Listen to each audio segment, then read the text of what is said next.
الحمد لله نحمده ونستعينه ونستغفره ونؤمن به ونتوكل عليه ونعوذ بالله من شرور أنفسنا ومن سيئات أعمالنا من يهده الله فلا مضل له ومن يضلله فلا هادي له وأشهد أن لا إله إلا الله وحده لا شريك له وأشهد أن سيدنا وسندنا وحبيبنا وشفيعنا ومولانا محمدا عبده ورسوله قال الله تبارك وتعالى في كلامه المجيد والفرقان الحميد أعوذ بالله من الشيطان الرجيم بسم الله الرحمن الرحيم إن الذين آمنوا وعملوا الصالحات سيجعل لهم الرحمن ودا صدق الله العلي العظيم قال الله تبارك وتعالى في شان حبيبه إن الله وملائكته يصلون على النبي يا أيها الذين آمنوا صلوا عليه وسلموا تسليما درود شریف اللهم صل على محمد كما تحب وترضى له اللهم صل على محمد وأنزله المقعد المقرب عندك يوم القيامة جزا الله عنا محمدا صلى الله عليه وآله وسلم ما هو أهله رب اشرح لي صدري ويسر لي أمري واحلل عقدة من لساني يفقه قولي سبحانك لا علم لنا إلا ما علمتنا إنك أنت العليم الحكيم سامعین محترم، شعبان کا مہینہ شروع ہو چکا ہے اور شعبان کا مہینہ اسلامی سال کا 8واں مہینہ ہے۔ بہت فضیلت اور برکت والا مہینہ ہے۔ جو مہینہ شعبان سے پہلے گزر چکا، رجب کا مہینہ، وہ ادب کا مہینہ تھا، حرمت والا۔ ان عدت الشہور عند اللہ 12 شہرا فی کتاب اللہ یوم خلق السماوات والارض منہا 4 حرم، اور ان 12 مہینوں میں سے 4 مہینے حرمت اور ادب والے ہیں۔ جو مہینہ گزر گیا ہے رجب کا مہینہ ادب کا تھا، اور شعبان کے بعد والا جو مہینہ آ رہا ہے تو یہ ہے رمضان کا مہینہ۔ تو یہ تینوں مہینے پے در پے، رجب، شعبان، رمضان، یہ تینوں مہینے پے در پے برکت اور احترام کے ہیں، اللہ تعالیٰ کی خاص رحمتوں کے نزول کے مہینے ہیں۔ اور شعبان یہ رمضان کا پڑوسی مہینہ ہے۔ شعبان کے لفظی و معنوی تحقیق کہ شعبان کو شعبان کیوں کہتے ہیں؟ شعبان کے مہینے کو شعبان اسی لیے کہتے ہیں کہ شعبان یہ عربی زبان کا لفظ ہے، اور اہل علم حضرات نے اس کے کئی وجوہات بیان کی ہیں۔ ایک وجہ یہ بیان کی ہے کہ شعبان کے معنی ہے پھیلانا، شاخ در شاخ ہونا۔ عرب کے لوگ بھی جو حرمت والے مہینے ہیں، ادب والے مہینے ہیں، جیسے رجب ہو گیا جو شعبان سے پہلے مہینہ ہے، رجب کے مہینے میں عرب کے لوگ لڑائی جھگڑوں کو چھوڑ کر گھروں میں بیٹھ جاتے ہیں، اور جیسے رجب کا مہینہ ختم ہوتا اور شعبان کا مہینہ شروع ہو جاتا ہے تو یہ لوگ منتشر ہو جاتے، منتشر اور متفرق ہو جاتے ہیں، بالکل اسی طرح جیسے ایک درخت کی شاخیں وہ منتشر ہو جاتی ہیں، جب درخت کی شاخیں نکلتی ہیں تو وہ ادھر ادھر منتشر ہو کر نکلتی ہیں، اسی طرح یہ عرب کے لوگ بھی نکل پڑتے اپنی دشمنیاں پوری کرنے کے لیے، اپنے انتقام لینے کے لیے، اور اپنے وہ ظلم اور ستم کا میدان گرم کرنے کے لیے۔ جیسے رجب کا مہینہ ختم ہو جاتا تو شعبان کے مہینے میں نکل جاتے، اسی وجہ سے اس کو شعبان کہتے ہیں۔ دوسرے علماء فرماتے ہیں کہ شعبان کے مہینے کو شعبان اسی لیے کہتے ہیں کہ اللہ تعالیٰ کی طرف سے اس مہینے میں نفلی روزے رکھنے اور نیک عمل کرنے والے لوگ شاخ در شاخ برابر بڑھتی نیکی کا موقع ان کو میسر ہوتا رہتا ہے۔ جو لوگ اس مہینے میں نوافل پڑھتے ہیں، نفلی روزے رکھتے ہیں، نیک اور صالح اعمال کثرت کے ساتھ کرتے ہیں، تو اللہ تعالیٰ ان کو جیسے درخت کی ٹہنیاں نکلتی ہیں تو اسی طرح اللہ تعالیٰ ان کو بھی شاخ در شاخ برابر بڑھتی ہوئی نیکی کا موقع میسر فرماتے ہیں۔ ان کو اللہ تعالیٰ اور بھی نیکی کرنے کی توفیق عطا فرماتے ہیں، اور گویا اس مہینے میں خیر و برکت کی شاخیں پھوٹتی ہیں، تو اسی لیے اس کو شعبان کہتے ہیں۔ اور شعبان کے ساتھ ایک لفظ لگایا جاتا ہے المعظم، تو پورا نام ہو گیا الشعبان المعظم۔ الشعبان المعظم یا شعبان المعظم، معظم کے معنی ہے عظمت والا ہونا، عظمت اور عزت والا ہونا، اور چونکہ یہ شعبان کا مہینہ بھی شریعت کی نظر میں عظمت والا ہے، اس لیے اس مہینے کو شعبان المعظم کہا جاتا ہے۔ اور حدیث میں بھی ہے کہ شعبان میں نفلی روزے رکھنا اس لیے افضل ہے کہ رمضان کی تعظیم کی وجہ سے، یعنی یہ شعبان المعظم رمضان کی تعظیم والا مہینہ ہے، تو اسی وجہ سے اس مہینے کو شعبان المعظم، عظمت اور خیر والا مہینہ کہا جاتا ہے۔ اور شعبان کی بہت زیادہ فضیلتیں ذکر ہوئی ہیں۔ شعبان کے مہینے کو اللہ تعالیٰ نے بہت عظمت، فضیلت اور اہمیت اور کرامت عطا فرمائی ہے۔ کسی بھی مہینے کو فضیلت حاصل ہونے کی اصل وجہ وہ اللہ تعالیٰ کے خاص تجلیات، برکات کا اس میں نازل ہونا ہے۔ اور یہ جو مہینہ ہے شعبان کا مہینہ، اس میں بھی اللہ تعالیٰ کے خاص تجلیات، خاص رحمتیں اور خاص برکتیں اللہ تعالیٰ کی نازل ہوتی ہیں۔ کتنی بہت بڑی فضیلت ہے۔ شعبان کا پورا مہینہ اللہ تعالیٰ کی رحمتوں کا مہینہ ہے، پورا مہینہ اللہ تعالیٰ کے خاص تجلیات کا ہے۔ اور اس پورے مہینے میں پھر 15ویں شعبان کی جو رات ہے، شب بارات، اس کو اللہ تعالیٰ نے ایک اور عزت اور شرافت اور کرامت بخشی ہوئی ہے۔ اور جو 15 شعبان کا روزہ ہے، اس کو اور بھی اللہ تعالیٰ نے فضیلت بخشی ہوئی ہے۔ تو یہ سارا مہینہ فضیلت، رحمت اور برکتوں کا ہے۔ اور رسول اللہ صلی اللہ علیہ وآلہ وسلم نے اللہ تعالیٰ سے اس مہینے میں برکت کی دعا فرمائی ہے، آگے آ جائے گا۔ اور حضور علیہ السلام اس مہینے میں کثرت سے روزے رکھتے تھے، اور اس مہینے کے چاند اور تاریخوں کا بہت زیادہ اہتمام فرماتے تھے رمضان کے آنے کی وجہ سے۔ یہ وہ مہینہ ہے جس میں بندوں کے اعمال اللہ رب العالمین کی بارگاہ میں اٹھائے جاتے ہیں، اور یہ شعبان ماہ رمضان کی تمہید اور اس کا مقدمہ ہے۔ ایک تمہید ہے، ایک مقدمہ ہے، ایک استقبالیہ مہینہ ہے یہ شعبان رمضان المبارک کے لیے۔ اور اسی مہینے میں ایک رات ہے جس کو شب بارات کہا جاتا ہے۔ تو شعبان یہ مہینہ بہت فضیلت اور عظمت والا ہے۔ چنانچہ حضرت انس رضی اللہ تعالیٰ عنہ سے روایت ہے، کان نبی صلی اللہ علیہ وآلہ وسلم اذا دخل رجب، کہ حضور علیہ السلام کا معمول مبارک یہ تھا جب رجب کا مہینہ شروع ہو جاتا، قال، تو حضور علیہ السلام اللہ تعالیٰ سے دعا فرماتے، اللہم بارک لنا فی رجب و شعبان و بلغنا رمضان۔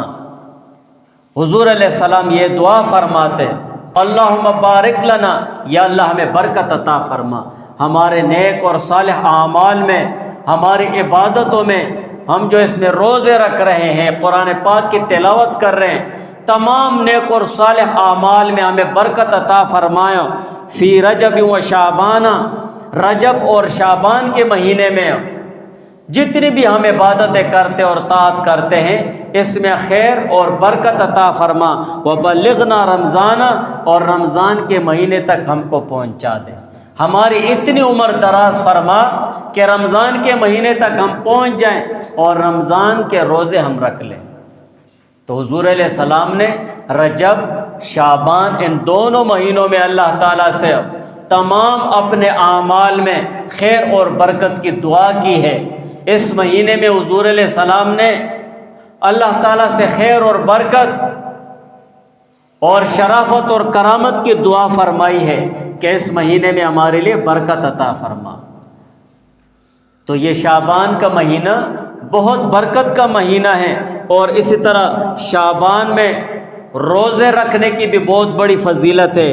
حضرت عائشہ رضی اللہ تعالیٰ عنہا کی روایت ہے، ما رأیت النبی صلی اللہ علیہ وآلہ وسلم فی شہر اکثر صیاما منہ فی شعبان کان یصومہ الا قلیلا بل کان یصومہ کلہ۔ عائشہ رضی اللہ تعالیٰ عنہا فرماتی ہیں کہ میں نے حضور علیہ السلام کو ما سوائے رمضان کے کسی مہینے میں بھی شعبان کے علاوہ بہت زیادہ روزے رکھتے ہوئے نہیں دیکھا ہے، مگر چند دن حضور علیہ السلام روزے نہیں رکھتے تھے شعبان میں۔ بل کان یصومہ کلہ، بلکہ حضور علیہ السلام تو پورا شعبان روزے رکھتے تھے۔ اور پورا شعبان روزے رکھنے کا مطلب یہ ہے کہ حضور علیہ السلام شعبان کے مہینے میں اکثر دن حضور علیہ السلام روزے رکھتے تھے۔ اور اسامہ بن زید رضی اللہ تعالیٰ عنہ سے روایت ہے، وہ فرماتے ہیں قلت یا رسول اللہ، کہ میں نے حضور علیہ السلام سے فرمایا یا رسول اللہ لم ارک تصوم شہر من الشہور ما تصوم من شعبان، کہ یا رسول اللہ میں آپ کو دیکھتا ہوں کہ آپ دوسرے مہینوں کی بنسبت شعبان میں بہت زیادہ روزے رکھتے ہیں۔ قالت، حضور علیہ السلام نے فرمایا ذاک شہر یغفل الناس عنہ بین رجب و رمضان، کہ یہ ایک ایسا مہینہ ہے جو رجب اور رمضان کے درمیان ہے کہ لوگ اس سے غفلت میں پڑے ہوئے ہیں، لوگ اس مہینے سے غفلت میں پڑے ہوئے ہیں۔ وہ شہر، اور یہ ایک ایسا مہینہ ہے ترفع فیہ الاعمال الی رب العالمین، کہ اس میں اعمال رب العالمین کی طرف اٹھائے جاتے ہیں۔ فأحب ان یرفع عملی وانا صائم، اور میں یہ پسند کرتا ہوں کہ میرا عمل جب اللہ تعالیٰ کے ہاں اٹھایا جائے تو میں روزہ دار ہوں۔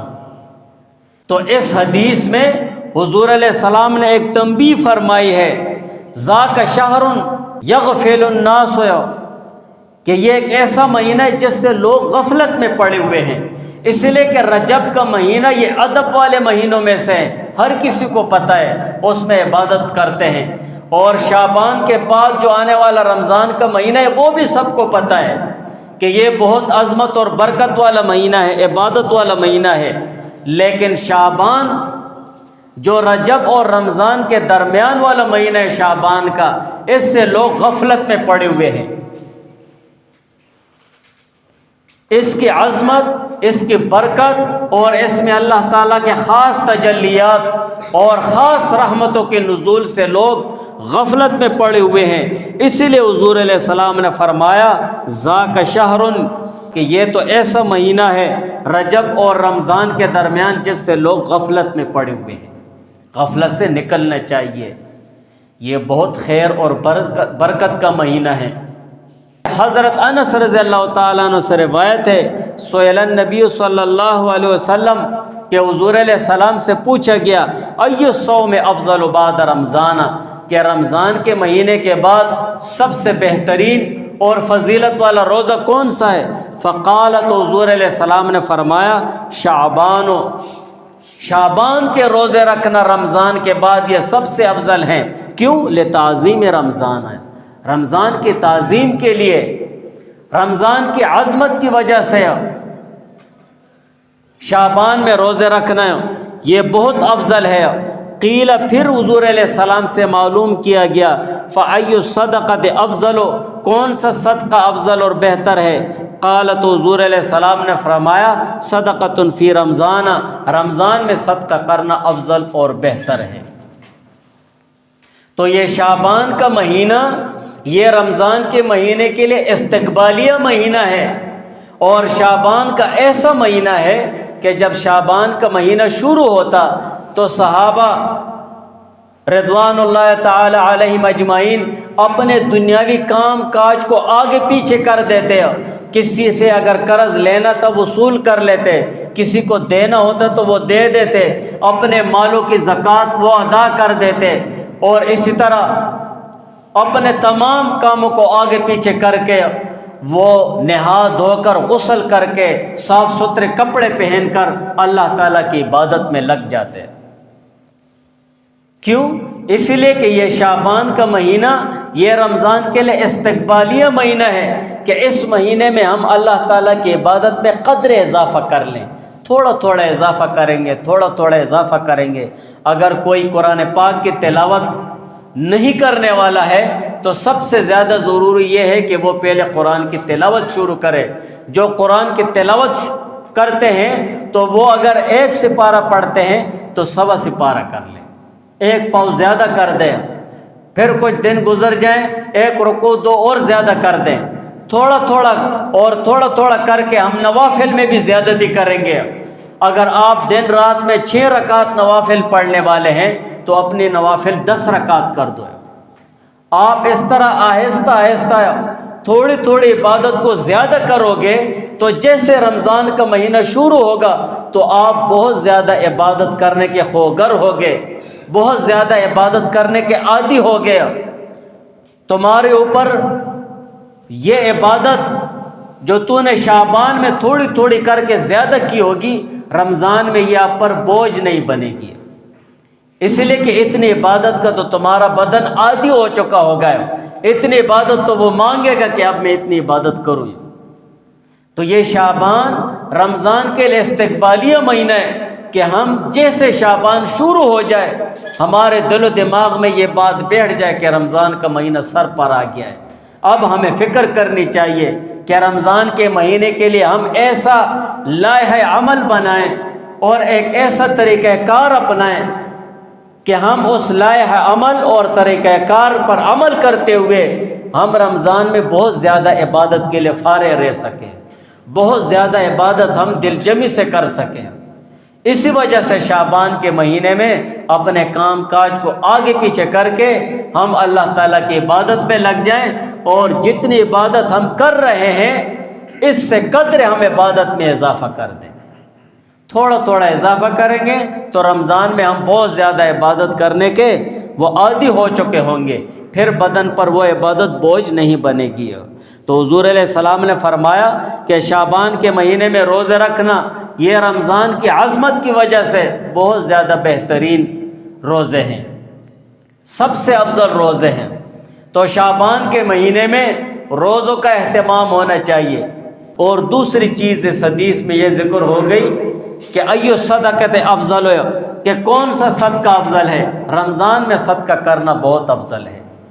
رمضان کا مہینہ شروع ہو رہا ہے، حضور علیہ السلام فرماتے ہیں انما الاعمال بالنیات، تو تمام اعمال پر جو اجر ثواب ملتا ہے تو وہ نیت پر موقوف ہے۔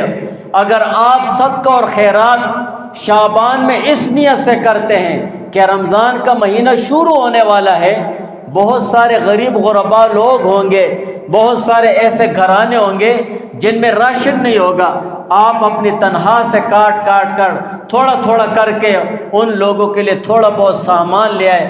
اگر آپ ان کے لیے ایک وقت کی افطاری لے آئے، ایک وقت کی سحری ان کے لیے لے گئے تو کتنا بہت بڑا اجر ثواب کا باعث ہوگا۔ رمضان کا مہینہ شروع ہو گیا ہے اور آپ پھر اس نیت سے صدقہ اور خیرات کو زور دیتے ہیں کہ اب رمضان کا مہینہ شروع ہو گیا ہے۔ بہت سارے لوگ ایسے ہوں گے، آج پہلا روزہ ہے ماشاءاللہ، جن کے گھر میں راشن نہیں ہوگا، آؤ ان کے لیے کچھ بندوبست کریں۔ تو ہر جگہ آپ کو آپ کی نیت کے مطابق اللہ تعالیٰ اجر ثواب عطا فرمائیں گے۔ ہمیں کوشش اس طور پر کرنی چاہیے کہ ہم جو بھی نیک عمل کریں تو ایسا نیک عمل کریں جس پر اجر ثواب ہمیں زیادہ ملے۔ یہ دنیاوی لوگ اور لوگوں کو چھوڑو اور دنیاوی چیزیں چھوڑو۔ رمضان میں ہم لوگ بہت دعوتیں شروع کر دیتے ہیں نا، فلاں کی دعوتیں، فلاں کی دعوتیں۔ دعوتوں کو چھوڑو۔ دعوتوں میں بہت زیادہ پیسہ خرچ کرنے سے بہتر یہ ہے کہ غریب غربا کو دیکھو، اپنے خاندان میں دیکھو۔ تمہارے خاندان میں کوئی ہوگا کمزور ہوگا، آپ کا بھائی ہوگا، آپ کی بہن ہوگی، آپ کا ماموں ہوگا، آپ کا چاچا ہوگا، ان کے ساتھ تعاون کرو، ان کے ساتھ صدقہ اور خیرات میں تعاون کرو۔ اللہ تعالیٰ بہت زیادہ اجر ثواب آپ کو عطا فرمائیں گے، بجائے اس کے کہ آپ دعوتیں کرتے پھریں۔ کوئی ضرورت نہیں کسی کی بھی دعوت کرنے کی، یہ سب سے بہترین دعوت ہے۔ اگر بھائی کے ساتھ آپ کی نہیں لگتی ہے تو یہ کبھی بھی مت کہو۔ میں بار بار یہ کہتا ہوں اور ہر جگہ یہ کہتا ہوں کہ اگر دو بھائی ہیں اور ایک گھر میں رہ رہے ہیں اور دونوں الگ ہیں، دونوں کا چولہا الگ ہے، یہ اس طرح کمرے ہیں، ایک بھائی اس کمرے میں، ایک بھائی اس کمرے میں، دونوں الگ اپنا اپنا کھانا پینا کرتے ہیں، ان کا دروازہ ایک ہے، لیکن یہ سوچنا چاہیے کہ اگر یہ بھائی اس کا اور یہ بھائی اس کا، یہ پڑوسی بھی ہو گیا ہے، رشتہ دار بھی ہو گیا ہے، اور مسلمان بھی ہے اور قریب بھی ہے، چار حق جمع ہو گئے۔ اب اس گھر سے اور اس بھائی کے گھر سے اگر کوئی کھانے پینے کی چیز یہاں پر آتی ہے، یہ اگر آپ کا رشتہ دار ہے، گھر سے باہر ہے، دوسری گلی میں، اس گلی میں، جو بھی ہے، لیکن اس کا حق تو نے ضائع کر دیا ہے۔ یہاں پر تمہیں اگر کوئی چیز بھیج رہے ہو اپنے بھائی کے ساتھ حسد کرتے ہوئے، تو نے اس کا حق ضائع کر دیا ہے۔ یہاں پر تو نے بھیج کر کوئی تیر نہیں مارا، تمہیں ہو سکتا ہے اجر بھی نہ ملے، لینے کے دینے پڑ جائیں گے، صدقہ اور خیرات برباد، وقت برباد، پیسہ برباد، گناہ لازم کا مصداق بن جائے گا۔ تو نے یہاں چار حق ضائع کر دی۔ بھائی کے ساتھ نہیں لگتے تو تمہارے بھتیجے ہیں، بھتیجیاں ہیں، پرجائی ہے، کچھ بھی نہیں ہے تو اللہ تعالیٰ کی ذات تو ہے نا، دے دو اس کو۔ تو اصل چیز ہمیں آخرت کو دیکھنا چاہیے۔ بہرحال حضرت عائشہ رضی اللہ تعالیٰ عنہا سے روایت ہے ان نبی صلی اللہ علیہ وسلم کہ بے شک حضور علیہ السلام کان یصوم شعبان کلہ، کہ شعبان کے سارے مہینوں روزے رکھتے۔ قالت، تو عائشہ رضی اللہ تعالیٰ عنہا نے فرمایا، قلت یا رسول اللہ، کہ اے اللہ کے رسول، احب الشہور الیک ان تصومہ شعبان، کہ آپ کو تمام مہینوں میں سب سے پسندیدہ مہینہ وہ شعبان کا ہے جس میں آپ روزے رکھتے ہیں۔ قالت، حضور علیہ السلام نے فرمایا، ان اللہ یکتب علی کل نفس میتۃ تلک السنۃ، کہ یہ ایسا مہینہ ہے کہ اس میں تمام وفات ہونے والوں کا فیصلہ اللہ تعالیٰ لکھ دیتے ہیں۔ تلک السنۃ، اس سال میں، فاحب ان یاتینی اجلی وانا صائم، اور میں یہ بات پسند کرتا ہوں کہ جب میری موت مجھے آئے تو میں روزہ دار ہوں۔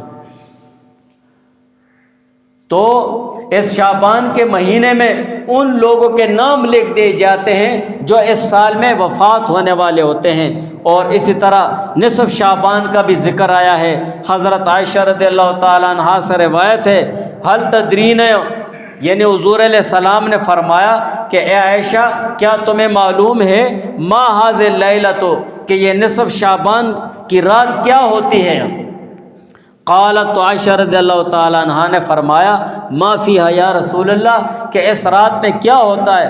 فقالت، حضور علیہ السلام نے فرمایا، فیہا، کہ اس نصف شعبان میں 15ویں رات میں، شب بارات میں، ان یکتب کل مولود، کہ آدم کی اولاد میں سے جو کوئی اس سال میں پیدا ہونے والا ہوتا ہے اس کا نام لکھ دیا جاتا ہے۔ وفیہا ان یکتب کل ہالک من بنی آدم، کہ آدم کی اولاد میں سے جو کوئی مرنے والا ہوتا ہے تو وہ بھی اس رات میں لکھ دیا جاتا ہے۔ وفیہا ترفع اعمالہم وفیہا تنزل ارزاقہم، اور اسی رات میں تمام لوگوں کے اعمال وہ اللہ تعالیٰ کے ہاں پیش کیے جاتے ہیں، اور اسی رات میں اللہ تعالیٰ تمام لوگوں کے رزق نازل فرماتے ہیں۔ یہ تمام چیزیں اللہ تعالیٰ اس 15ویں شعبان میں لکھ دیتے ہیں۔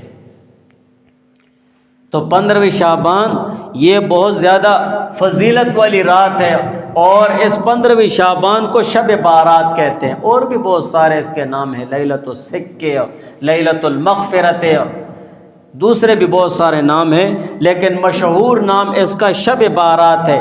شب یہ فارسی کا لفظ ہے بمعنی رات، اور بارات کے معنی ہے بری ہونے کے اور نجات پانے کے۔ چونکہ اس نصف شعبان شب بارات میں بھی رحمت الہی کے طفیل سے لاتعداد انسان جہنم سے نجات پاتے ہیں۔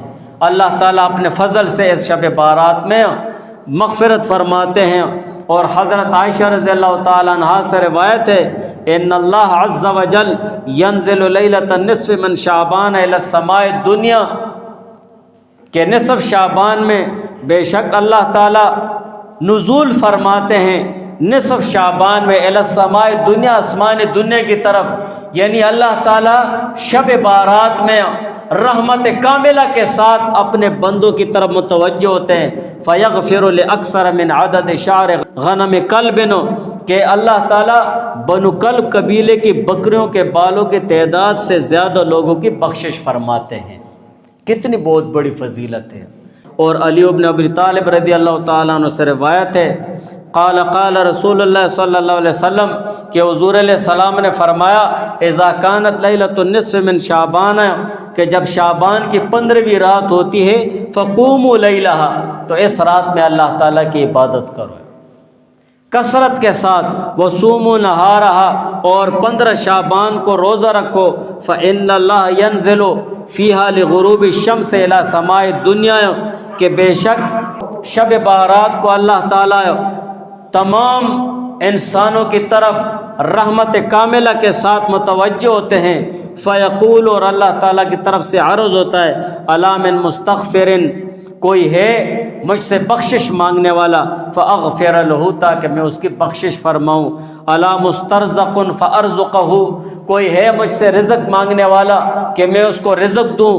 الا مبتلا فاعافیہ، کوئی ہے مصیبت زدہ، مصیبت میں مبتلا شخص کہ میں اس کو عافیت دوں اور نجات دوں۔ الا قضا الا قضا حتی یطلع الفجر، ہے کوئی اس طرح یہاں تک کہ فجر ہو جاتی ہے، تو پھر یہ سلسلہ بند ہو جاتا ہے۔ تو جو 15ویں شعبان ہے تو یہ شعبان کے تمام مہینے سے بہترین رات ہے اور فضیلت والی رات ہے، اور 15 شعبان کو روزہ رکھنا ہے، یہ بھی بہت بڑی فضیلت کی بات ہے۔ لیکن اس کے باوجود بھی ان مبارک راتوں میں جتنی زیادہ فضیلت ہے، تو ان میں گناہ کا وبال بھی بہت زیادہ ہے، کہ جیسے یہ جو فضیلت والی راتیں ہوتی ہیں، ان میں عبادت کی بھی بہت بڑی فضیلت ہوتی ہے۔ اللہ تعالیٰ ان راتوں کی برکت سے مومن مسلمانوں کی بخشش فرماتے ہیں، صغیرہ گناہوں کو معاف فرما دیتے ہیں، لیکن ان راتوں میں گناہ کرنا اس کا بھی بہت بڑا وبال ہے۔ اور ایسے بھی لوگ ہیں جو ان مبارک راتوں میں بھی فضیلت سے محروم ہوتے ہیں، اور ہر ایک کا حدیث میں ذکر ہوا ہے۔ پہلا وہ شخص ہے جو کفر اور شرک میں مبتلا ہوا، کفر اور شرک سے بچنا چاہیے۔ دوسرا وہ شخص ہے جو کینور بغض رکھنے والا شخص ہوتا ہے، ایسے شخص کی اللہ تعالیٰ ایسے مبارک راتوں میں بھی مغفرت نہیں فرماتے ہیں۔ تیسرا وہ شخص ہے جو رشتہ داری توڑنے والا ہوتا ہے۔ چوتھا ناحق قتل کرنے والا ہے۔ پانچواں والدین کی نافرمانی کرنے والا، اور چھٹا زانیہ عورت ہے۔ لیکن ان تمام کا احادیث میں ذکر ہوا ہے، اور یہ ساری چیزیں گناہ کبیرہ میں سے ہیں۔ اسی وجہ سے تھانی صاحب رحمہ اللہ تعالیٰ فرماتے ہیں کہ تمام احادیث اور روایات پر نظر کرنے سے معلوم ہوتا ہے کہ گناہ کبیرہ بغیر توبہ کے معاف نہیں ہوتی، گناہ کبیرہ بغیر توبہ کے معاف نہیں ہوتے ہیں، اور جو گناہ صغیرہ ہوتے ہیں تو وہ اس رات کی برکت سے اللہ تعالیٰ معاف فرما دیتے ہیں۔ شب بارات ہو گئی، شب قدر ہو گئی ہے، اور اسی طرح دوسری مبارک راتیں ہو گئی ہیں، لیلۃ العیدین ہو گئی ہیں۔ اللہ تعالیٰ ان راتوں کی برکت سے اگر ان راتوں میں کوئی عبادت نہ بھی کرے لیکن گناہ سے بچے تب بھی اللہ تعالیٰ صغیرہ گناہ معاف فرما دیتے ہیں۔ لیکن گناہ کبیرہ کے لیے ضروری چیز کیا ہے؟ توبہ اور استغفار ہے، توبہ اور استغفار ہے۔ برکت والا مہینہ شعبان کا ہمیں چاہیے کہ ہم اس میں اللہ تعالیٰ کے لیے توبہ اور استغفار کریں، اور جو خصوصاً 15ویں شعبان، نصف شعبان کو، شب بارات کو اللہ تعالیٰ کے ہاں خصوصاً توبہ اور استغفار کریں کہ یا اللہ ہمارے تمام صغیر و کبیرہ گناہوں کو معاف فرمائیں۔ احادیث سے تقریباً 3 چیزیں ثابت ہو گئی ہیں۔ پہلی چیز یہ ثابت ہوئی کہ 15ویں شعبان قبرستان جانا یہ جائز ہے، لیکن بغیر التزام اور بغیر کسی اہتمام کے مردوں کے لیے استغفار اور دعا کرنا چاہیے، یا صدقہ اور خیرات کر کے ان کو ثواب بخشنا چاہیے۔ اگر کوئی نہ جائے تو ضروری نہیں ہے، لیکن آج کل کے دور میں اتنا زیادہ اہتمام بھی اس کا نہیں کرنا چاہیے، اس لیے کہ آج کل پتنے لوگ قبرستانوں میں جا کر 15ویں شعبان کو نہ عشاء کی نماز ہوتی ہے نہ صبح کی نماز ہوتی ہے، وہاں قبرستان میں جا کر مردوں کو تنگ کر رہے ہوتے ہیں۔ نہیں جانا بہتر ہے، بس گھر میں پڑھو، نماز کرو، ذکر کرو مسجد میں، اور ان کے لیے ثواب بخشو، یہ سب سے بہتر ہے۔ دوسری چیز یہ ثابت ہوئی کہ اس رات میں بیدار رہ کر عبادت کرنا ہے، لیکن یہ عبادت گھر میں ادا کرنا بہتر ہے۔ لیکن ہمارا تو گھر ہے نہیں، یہاں پر کمرے میں کون عبادتیں کرتا ہے؟ مسجد میں یہاں کرو۔ یہ دیہاتوں کا مسئلہ ہے، اس لیے دیہاتوں میں لوگ مسجدوں میں اگر جاتے ہیں تو ویسے وہ وہاں پر گپے شپے میں مشغول ہو جاتے ہیں، کوئی موبائل میں کھیل رہا ہوتا ہے، 2 منٹ تلاوت کی یا نہیں کی موبائل میں لگ جاتا ہے، 2 منٹ عبادت کی یا نہیں کی ادھر گپ شپ میں لگ جاتے ہیں، یا وہ ٹیپ لگا دیتے ہیں، موبائل لگا دیتے ہیں اسپیکر پر، تو لوگوں کو بھی تنگ کر رہے ہوتے ہیں اور عبادت بھی صحیح نہیں کر رہے ہوتے ہیں۔ اسی وجہ سے گھر میں عبادت کرنا سب سے بہترین ہے، اور فقہا نے اس کو بہترین عبادت قرار دیا ہے۔ اور تیسری چیز یہ ثابت ہوئی کہ شب بارات کے بعد والے دن یعنی 15ویں شعبان کو نفل روزہ رکھنا بہتر اور مستحب ہے۔ تو کوشش کرنی چاہیے، یہ شعبان کا مہینہ شروع ہو چکا ہے، ہم اس میں اپنے کام آگے پیچھے کر لیں، اور اپنے عبادت اور اللہ تعالیٰ کے اطاعت اور حضور علیہ السلام کی تعلیمات کی طرف تھوڑی توجہ کریں، اور رمضان کے لیے ابھی سے ہم تیاری شروع کر دیں، اور اپنے جو دنیاوی معاملات ہیں ان کو بھی آگے پیچھے کریں، اور اپنی عبادات میں تھوڑا تھوڑا کر کے اضافہ کرنا چاہیے۔ گھروں میں بھی جو ہماری مائیں بہنیں ہیں ان سے بھی کہنا چاہیے کہ اپنے کام کاج وہ آگے پیچھے کر لو، اور اسی طرح اپنی عبادت میں تھوڑا تھوڑا وہ اضافہ کریں، تاکہ رمضان میں ہم کثرت کے ساتھ عبادت کر سکیں۔ دعا کرو اللہ تعالیٰ